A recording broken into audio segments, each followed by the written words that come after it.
Hello and welcome to the another episode of cric talk और मैं हूं आपका दोस्त आपका होस्ट अली सलमान। आज भी हम बात करेंगे क्रिक टॉक की इस नई एपिसोड में कुछ मुख्तलिफ स्टोरीज के हवाले से, क्योंकि जिस तरह से चेन्नई सुपर किंग और पंजाब के दरमियान जो मैच खेला गया उस मैच के को भी डिस्कस करेंगे जो धर्मशाला पे खेला गया। इसके साथ साथ लखनऊ की टीम को शिकस्त का सामना करना पड़ा है KKR के सामने और वहां पे सुनील नारायण जो थे वो शो स्टीलर साबित हुए, बड़ी जबरदस्त बैटिंग का मुजाहरा किया सुनील नारायण ने। इसके अलावा पाकिस्तान क्रिकेट बोर्ड के जो चेयरमैन है मोहसिन नकवी साहब, उन्होंने पाकिस्तान के खिलाड़ियों के साथ मुलाकात की है, उनकी हौसला अफजाई की, इसको भी डिस्कस करेंगे। और फिर सुनील गावस्कर और विराट कोहली की जो कंट्रोवर्सी सामने आ रही है, इसके साथ साथ पाकिस्तान में भी जो है वो शाहिद आफरीदी ने एक स्टेटमेंट दे दिया है साहिम अयूब के लिए। तो इन तमाम मुद्दों पर बात करेंगे, लेकिन सबसे पहले अगर आपको ये जो हमारी क्रिक टॉक की एपिसोड पसंद आ रही है तो डेफिनेटली जो है हम आपसे कहेंगे कि लाइक कीजिए, सब्सक्राइब कीजिए, शेयर कीजिए और साथ साथ में कमेंट से जरूर जो है वो करते रहिए। सबसे पहले बात कर लेते हैं जनाब चेन्नई सुपर किंग और किंग्स 11 और पंजाब के दरमियान जो मैच है खेला गया, उस मैच के हवाले से जहां पे रविंद्र जडेजा ने न सिर्फ पहले बैटिंग में अपनी जबरदस्त खेल का मुजाहरा किया, उन्होंने 43 रन स्कोर किए, इसके बाद 3 विकेटें भी उन्होंने हासिल की और एक ऐसा मैच है कि जिसको 28 रन से चेन्नई सुपर किंग पंजाब के खिलाफ जीतने में कामयाब रही है। वो जबरदस्त मैच रहा, ऑलराउंड परफॉर्मेंस का मुजाहरा किया रविंद्र जडेजा ने। लेकिन यहाँ पे इस मैच में एक और खास बात रही, वो खास बात ये रही जनाब कि महेंद्र सिंह धोनी जो है वो पहली बॉल पर आउट हो गए, जो अमूमन इस किस्म के मुजाहरे देखने को नहीं मिलते। लेकिन वहीं जहां पर हम कहते हैं कि महेंद्र सिंह धोनी जो है वो एक बड़े आइकॉनिक लीडर है, एक बड़े जबरदस्त लीडर है। हमने देखा कि गो के वो इस वक्त कप्तान नहीं है चेन्नई सुपर किंग के, लेकिन जिस तरह वो गायकवाड को गाय बगाए बता रहे होते हैं, कप्तानी के इसरार और रमोज, कप्तानी की चालाकियां बता रहे होते हैं, वो एक बड़े लीडर की निशानदेही करती हैं और वो ये बताती हैं कि किस तरह से ऋतुराज गायकवाड को जो है वो महेंद्र सिंह धोनी जो बतौर कप्तान जो है वो ग्रूम कर रहे हैं। तो well played Ravindra Jadeja and well played Chennai super king. जनाब अब बात तय कर लेते हैं थोड़ी सुनील नारायण के बारे में। और सुनील नारायण इस वक्त वेस्ट इंडीज क्रिकेट बोर्ड से नाराज है, लेकिन जिस तरह से उन्होंने बैटिंग का मुजाहरा किया आज और लखनऊ की टीम को लखनऊ के होम ग्राउंड पर कोलकाता नाइट राइडर्स ने शिकस्त दी, तो ये एक ऐसी टीम नजर आ रही है कोलकाता नाइट राइडर की जिसकी जो ओपनिंग है,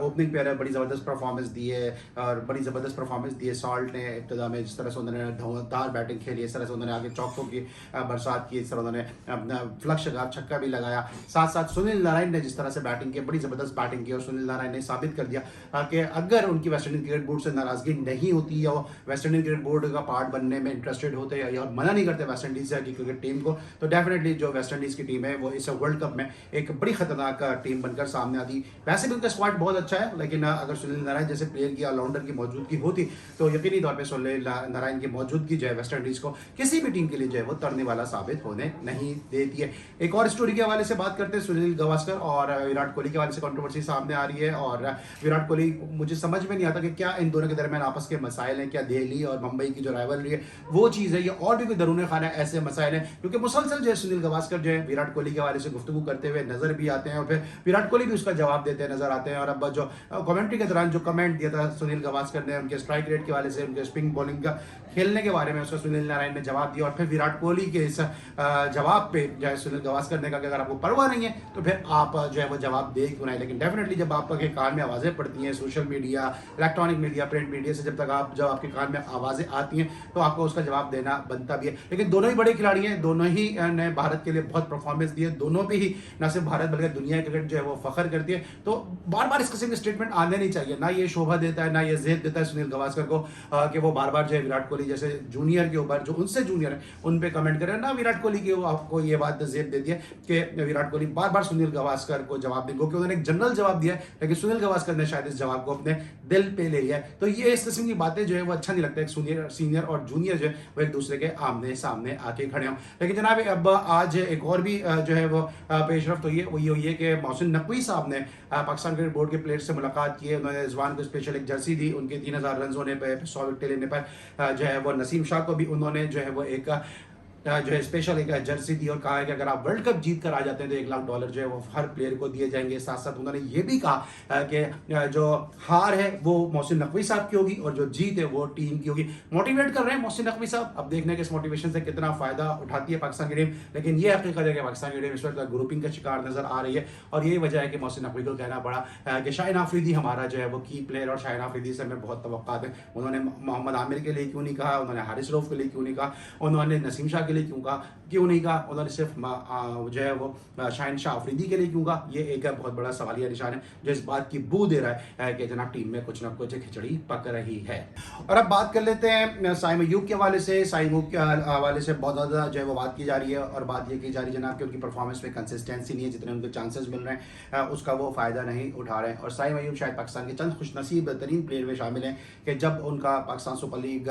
में कोयटा ग्लैडिएटर्स के लिए बतौर इमर्जिंग प्लेयर खेल लेते थे, उनका सीजन बहुत ख़राब गया था। अगर शायद उनकी जगह कोई और प्लेयर होता तो शायद उसको दोबारा इतने मौके नहीं मिल पाते, लेकिन साइम अय्यूब को चांसेस भी मिले। फिर उसके बाद उन्होंने पेशावर ज़ल्मी के लिए भी बड़े अच्छे उन्होंने चांसेस उनको मिले, जिसको उन्होंने किसी तक ग्रैब भी किया। लेकिन पाकिस्तान की टीम में आने के बाद उनको बड़े ओपन चांसेस मिले और बड़े ब्लू आइड बॉय हैं वो बाबर आजम के। लेकिन अब तक जो 17 मैचेस खेले उसमें उन्होंने जो है 12 जो इनिंग का आगाज़ किया, 3 से 4 मैच ऐसे थे इनफैक्ट जिसपे उन्होंने 4 नंबर पे बैटिंग की। तो 17 मैचेस में अगर किसी प्लेयर की 14 की एवरेज हो और 174 रन स्कोर किए हों और उसके बाद उसको वर्ल्ड कप में भी लेके जाया जा रहा है तो यकीनी तौर पर साइम अय्यूब बहुत खुश नसीब है और बहुत खुशकिस्मत है। और यही बात की है शाहिद अफरीदी ने कि अगर साइम अय्यूब को पाकिस्तान के लिए खेलना है तो अपनी बैटिंग में उनको कंसिस्टेंसी लेकर आना होगी, क्योंकि पाकिस्तान में बहुत टैलेंट है। लेकिन दुल्हन वही जो पियामन भाई, जो मैं अपने अक्सर शोज में कहता भी हूँ कि इस वक्त साइम अय्यूब की गुड्डी चढ़ी हुई है, बाबर आजम के वो फेवरेट है, अजहर महमूद के वो फेवरेट है, इसलिए वो खेल रहे हैं। वरना उनसे कहीं बेहतर साहबजादा फरहान इस वक्त अपनी बैटिंग के मुंतज़िर हैं, उनसे कहीं बेहतर जो है बैट्समैन जो है वो पाकिस्तान की डोमेस्टिक क्रिकेट में इस वक्त जिनको मौके नहीं मिल रहे हैं वो मुंतज़िर है। बल्कि इवन अभी सिंध प्रीमियर लीग में